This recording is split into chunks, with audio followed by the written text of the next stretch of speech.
سورۃ النساء آیت نمبر 160 اور 161۔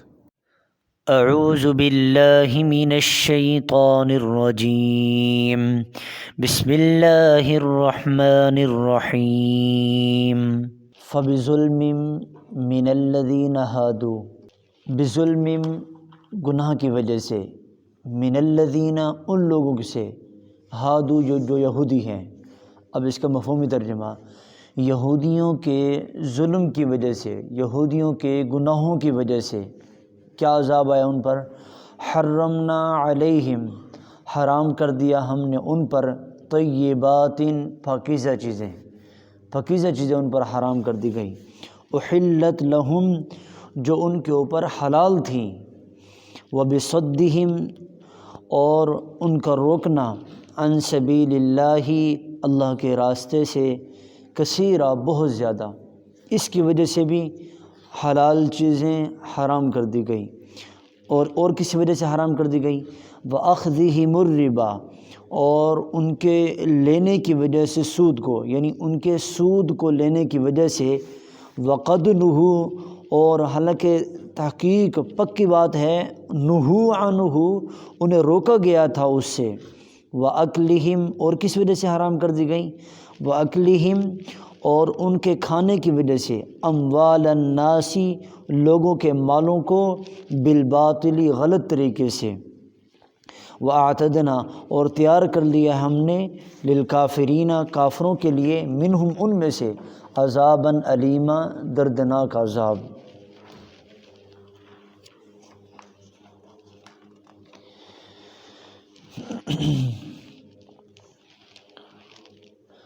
ماقبل میں تذکرہ چل رہا ہے کہ اللہ جل شانہ نے یہودیوں پر مختلف قسم کے عذاب اور ان کے اوپر لعنت نازل فرمائی، اس کے اسباب بیان ہو رہے ہیں۔ ماقبل میں تو اللہ تعالیٰ نے لعنت کے اسباب بیان فرمائے، لیکن اس میں اسباب تو وہی ہیں، لیکن اس کی وجہ سے ایک اور چیز بھی، ایک اور نعمت بھی ان سے چھین لی گئی، وہ یہ تھی کہ پاکیزہ چیزیں بھی ان کے لیے حرام کر دی گئی، حالانکہ ان کے اوپر حلال تھی۔ تو اللہ تعالیٰ نے ان چیزوں کا تذکر فرمایا، اسے دیکھیں، فَبِظُلْمٍ مِّنَ الَّذِينَ هَادُوا یہودیوں کے ظلم کی وجہ سے۔ ظلم کا معنی مختلف ہوتا ہے، ایک ظلم کا معنی ہوتا ہے شرک کرنا، ان الشرک لظلم عظیم، یہ بہت بڑا ظلم ہے، شرک بہت بڑا ظلم ہے جس کی معافی نہیں ہے، بالکل نہیں ہے۔ اسی لیے اللہ تعالیٰ نے واضح اعلان فرما دیا، ان اللہ لا یغفر ان یشرک بہ ویغفر ما دون ذلک لمن یشاء۔ شرک کے علاوہ تو باقی چیزیں معاف ہو سکتی ہیں، لیکن شرک میں کبھی نہیں، کوئی گنجائش نہیں۔ ان الشرک لظلم عظیم، شرک بہت بڑا ظلم ہے۔ ایک شرک یہ ہوتا ہے، یہ ایک ظلم یہ ہوتا ہے۔ دوسرا ظلم یہ ہوتا ہے جو بندہ بندے پر کرتا ہے، بندہ کسی بندے پر ظلم کرتا ہے، ایک ظلم یہ ہوتا ہے، جیسے زیادتی کی کسی کے ساتھ، کسی کے ساتھ ناانصافی کی، ایک یہ ظلم ہوتا ہے۔ اور ایک ظلم یہ ہوتا ہے کہ اللہ کی نافرمانی کرنا، گناہ کرنا، یہ بھی ایک ظلم ہے۔ یہ دو ظلم عمومی طور پر مسلمانوں میں پائے جاتے ہیں، بندہ بندے پر ظلم کرتا ہے اور بندہ اللہ کی نافرمانی کرتا ہے، تو یہ دو ظلم ہیں۔ یہاں پر آپ توجہ کیجئے گا، آپ خود یہاں پر اندازہ لگائیں گے کہ یہاں پر کس ظلم کا بیان کیا جا رہا ہے، کس ظلم کو بیان کیا جا رہا ہے، وہ دیکھیں آپ۔ تو ان کے ظلم کی وجہ سے، میں ظلم کے تین معنی بیان کر دیا، نکالنا آپ لوگوں نے ہے کہ یہودیوں کے ظلم کی وجہ سے ہم نے کیا کیا؟ حرمنا علیہم، کہ ہم نے حرام کر دیا ان کے اوپر، طیبات پاکیزہ چیزیں، کھانے پینے کی چیزیں تھیں، اللہ جل شانہ نے ان کے اوپر حرام کر دی گئی، ان کے اوپر حرام کر دیا۔ کیوں؟ انہوں نے ظلم کیا، اور ظلم کا معنی یہاں پر کیا ہے؟ سمجھیں آپ، حرمنا علیہم طیبات احلت لہم، کیا ظلم کا معنی یہاں پر؟ ظلم کا معنی یہاں یہ ہے، اللہ کی نافرمانی انہوں نے کی، ایک یہ، دوسرا یہ ہے کہ لوگوں پر بھی ظلم کیا۔ ان دونوں کی وجہ سے ان کے اوپر یہ عذاب آیا۔ یہ احلت لہم وبصدہم عن سبیل اللہ، دیکھیں نا، وبصدہم عن سبیل اللہ کثیرا، اللہ کے راستے سے روکنے کی وجہ سے ان کے اوپر وہ چیزیں حرام کر دی گئیں۔ یہ ظلم جو ہے، یہ جو اللہ کے ساتھ جو اللہ کی نافرمانی ہے نا، نیکی سے روکنا، یہ بھی اللہ کی نافرمانی ہے، اس کی وجہ سے بھی ان کے اوپر یہ چیزیں حرام کر دی گئیں۔ تو حرمنا علیہم طیبات، حرام کیا ہم نے ان کے اوپر پاکیزہ چیزیں، احلت لہم، حالانکہ وہ چیزیں ان کے اوپر حلال تھیں، کھانا پینا حلال تھا لیکن حرام کر دیا گیا۔ وجہ کیا بنی؟ وبصدہم عن سبیل اللہ کثیرا، اور ان کا اللہ کے راستے سے روکنے کی وجہ سے بہت زیادہ روکتے تھے۔ یہ جو یہودی تھے، میں نے پہلے آپ کے سامنے تذکر کیا تھا کہ مشرکین مکہ تھے، ان کے پاس علم نہیں تھا کہ یہ جو مسلمان ہیں اور حضور صلی اللہ علیہ وسلم کی جو باتیں ہیں، یہ تو کہتے تھے کہ یہ سچی ہیں، لیکن پھر بھی کہتے تھے کہ یہ جو اہل کتاب ہیں، یہودی عالم ہیں، ان کے پاس علم ہے، اس کے باوجود یہ بات کیوں نہیں مانتے؟ وہ ان کو دیکھتے تھے۔ اب انہی کی وجہ سے کتنے لوگ ایسے تھے جو انہی کو دیکھ کر کہتے تھے کہ یہ اہل کتاب ہیں، علم والے ہیں، یہ نہیں جا رہے تو ہم کیسے جائیں؟ ایک یہ بات، یہی وجہ ہوتی ہے نا، بسا اوقات ایک آدمی دین میں ہوتا ہے، اس کی وجہ سے کئی لوگ رہ جاتے ہیں، وہ اپنے آپ کو دیندار سمجھتا ہے، خود تو دیندار ہے لیکن اس کی وجہ سے کتنے لوگ دین سے محروم ہیں۔ آدمی اس بات کو محسوس نہیں کرتا کہ میرے فلاں کام کی وجہ سے یہ لوگ نماز پہ نہیں آتے، یا قرآن پہ نہیں آتے، یا نیکی پہ نہیں آتے، میری وجہ سے۔ بس اوقات بندے کا ایسا فعل ہوتا ہے جس کی وجہ سے لوگ اس کی وجہ سے نیکی میں نہیں لگ سکتے۔ تو بندے کو دھیان رکھنا چاہیے کہ کہیں میں اس پر ایک مثال دیتا ہوں کہ وہ جو موٹر سائیکل والا ہوتا ہے، اس کو ہم اپنی موٹر سائیکل دے کے آ جاتے ہیں، اسے کیا کہتے ہیں؟ آپ میری موٹر سائیکل بنائیں، میں نماز پڑھ کے آ رہا ہوں۔ آپ میری گاڑی بنائیں، میں نماز پڑھ کے آ رہا ہوں۔ اس کو آپ نے نہیں روکا نماز کے لیے، آپ اس کو یوں کہتے ہیں کہ نماز کے وقت میں میری چیز نہ بنانا، نماز کے وقت میں تو نے نماز پڑھنی ہے۔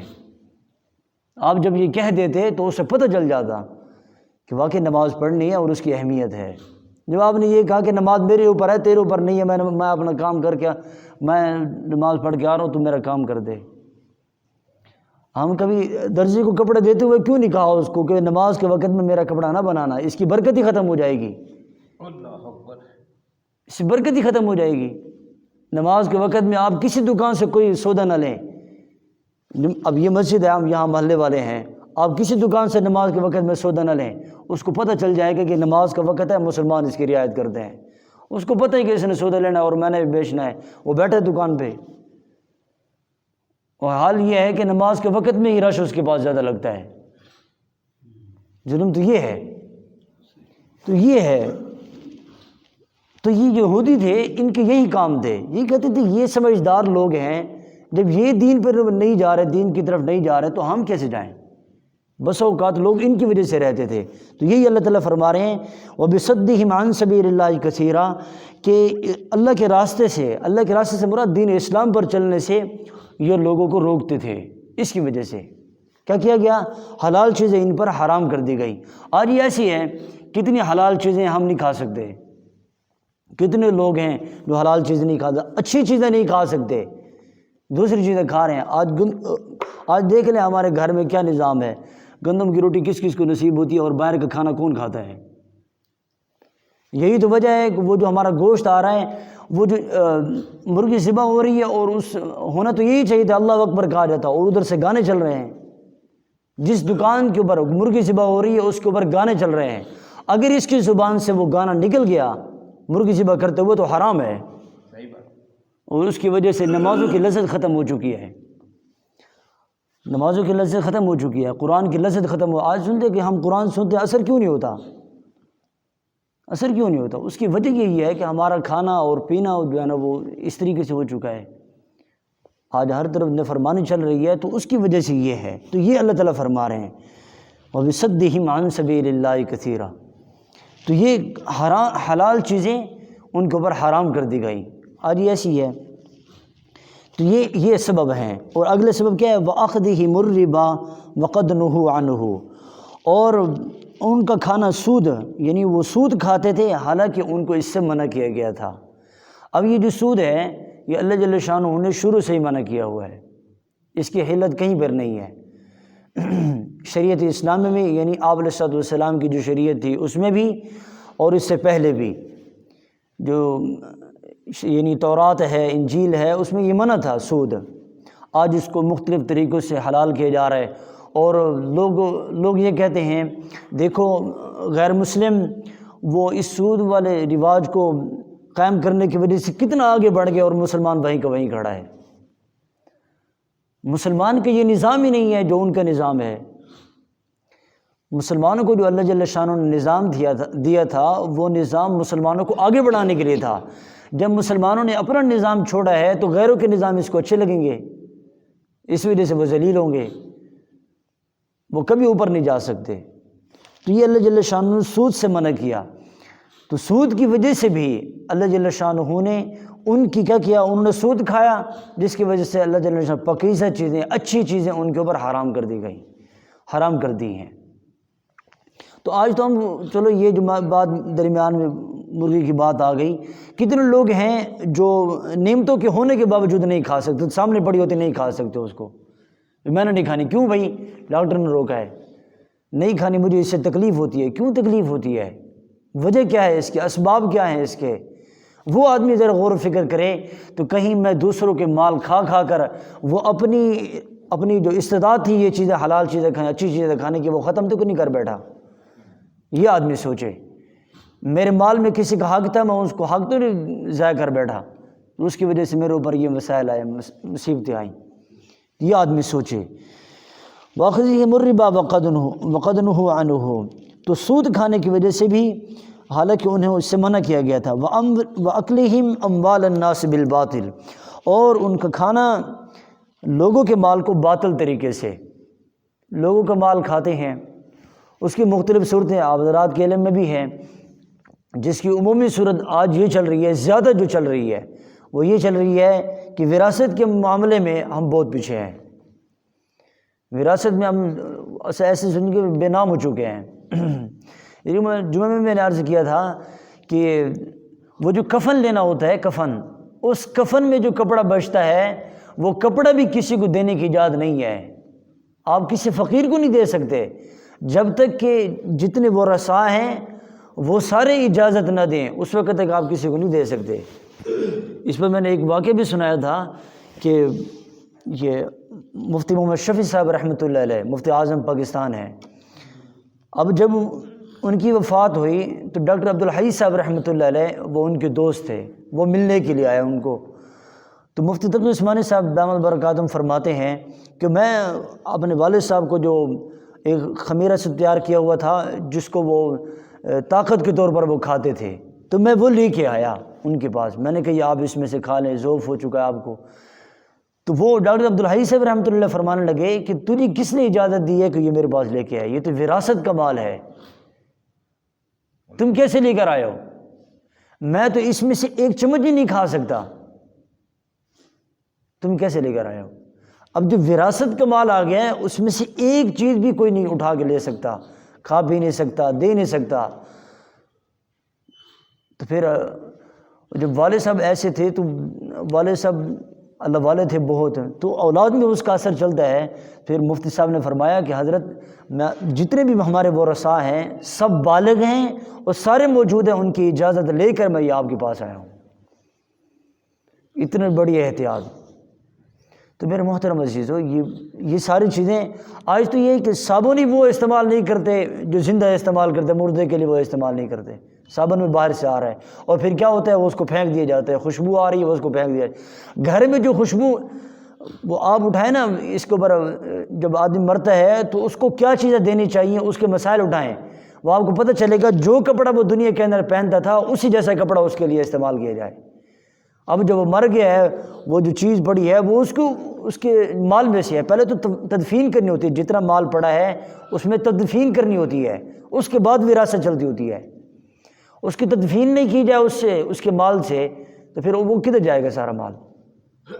پہلے اس سے تدفین کی جائے، اس کے جو پیسے ہیں اس میں سے کفن، یہاں کوئی اور کفن دے دے اجر کے لیے الگ بات ہے، وہ اس کو دے سکتا ہے، لیکن اسی کے پیسے میں سے۔ اب یہ جو خوشبو استعمال کرتا ہے، باہر سے خوشبو منگوائی جا رہی ہے، وہی ڈالی جا رہی ہے، یہ خوشبو آتی ہے اس کو پھینک دیا جاتا ہے، یہ کدھر سے آ گئی؟ جو چیزیں اس کی پڑی ہے وہی پہلے اس کے اوپر لگائی جائیں، پھر اس کو خوشبو ویسے لگانے کی ضرورت نہیں ہے۔ ویسے یہ بات بھی ہے، ایک یہ بات بھی ہے، خوشبو لگانے کی ضرورت بھی نہیں ہوتی۔ کوئی آدمی اپنی طرف سے کوئی خوشبو لگاتے وہ لگائے، اس کے مال سے خوشبو لینے کی ضرورت ہی نہیں ہے، اس لیے کہ اس کو ضرورت نہیں ہے۔ کس کے لیے خوشبو؟ دوسروں کو سنگوانے کے لیے لگا رہے ہیں، ان کو تو ضرورت ہی نہیں ہے۔ ضرورت جس کو ہے اس کے لیے جو آپ کریں، نوافل پڑھیں، قرآن پڑھیں، اس کو تو وہ ضرورت ہے۔ یہ ہے لوگوں کے مال کھانے۔ یہ کیوں ہے؟ اس لیے کہ جو مال ہے، وراثت ہے، یہ دوسروں کا حق ہو چکا ہے اس کے ساتھ، اس کو ہم کیوں آپ کھائیں؟ ہم کیوں کھائیں؟ اسی لیے کہا جاتا ہے کہ جب وہ جو گھر میں میت ہوتی ہے، اس کے گھر میں سے تو کھانا نہیں کھانا، اسے تو کھانا دینا ہے، کھانا کیسے کھا سکتے ہیں؟ تو وراثت میں ہم، میرے محترم عزیزو، ہم اس میں فکر کریں، اور جتنا ہمارے پاس مال ہے نا اس کے بارے میں بھی فکر کریں۔ یہ نہیں ہے کہ اب کوئی مرے گا تو اس کی وراثت سے دیکھیں گے، نہیں، اس وقت بھی دیکھیں میرے پاس جو چیزیں پڑی ہیں، کیا میرے والد صاحب نے صحیح طریقے سے تقسیم کی تھی جو اب میرے پاس ہیں؟ میرے پاس جتنی جائیداد ہے، کیا کہیں میرے بہنوں کا تو حصہ نہیں ہے اس میں؟ اب بھی دیکھیں اسے، یہ نہیں کہ کوئی مرے گا تو پھر اس کے بعد دیکھیں گے، اس سے پہلے بھی دیکھیں۔ اور اگلی بات ہم بس اوقات یہ آتی ہے کہ بعضوں کو لوگ اپنا مال جو ہے نا وہ تقسیم کر دیتے ہیں مرنے سے پہلے ہی، بھی چلو یہ اپنے بچوں کو تقسیم کر دیا۔ بھئی اگر مرنے سے پہلے تقسیم کرنا ہے تو مال برابر برابر تقسیم ہے، اس میں وراثت کے احکام نہیں چلتے۔ آپ کہیں بیٹیوں کو اپنا حصہ بنا کر ان کو الگ تھوڑا حصہ دے رہے ہیں، بیٹیوں کو زیادہ دے رہے ہیں، یہ نہیں چلتا۔ اب جب زندگی میں دے رہے ہیں تو ان کو برابر برابر دیں، بیٹے کو بھی جو ملے گا، بیٹے کو جو ملے گا وہی بیٹیوں کو ملے گا۔ ایسے نہیں کہ بیٹے کا حق کم ہے، نہیں نہیں، مرنے کے بعد حق ہے، وہ اللہ کی طرف سے حکم ہے، وہ اس پر آتا ہے۔ بہرحال یہ نہیں چلتا، زندگی میں نہیں چلتا، یہ زندگی میں برابر کریں۔ آگے دیکھیں جی، آگے دیکھیں۔ اموال الناس بالباطل، لوگوں کے مال باطل طریقے سے نہ کھائیں۔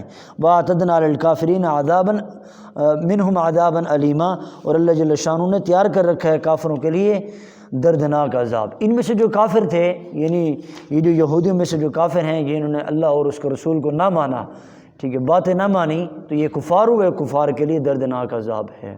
اللہ جل شانہ جو کہی ہیں باتیں، ان سب پر ہم سب کو عمل کرنے کی توفیق عطا فرمائے۔ وما علینا الا البلاغ المبین۔ بسم اللہ الرحمن الرحیم، الحمد للہ رب العالمین، اللہم صلی علی محمد النبی الامی وعلی آلہ وسلم تسلیما۔ ربنا آتنا فی الدنیا حسنہ وفی الآخرۃ حسنہ وقنا عذاب النار، وصلی اللہ تعالی علی النبی الکریم، آمین آمین۔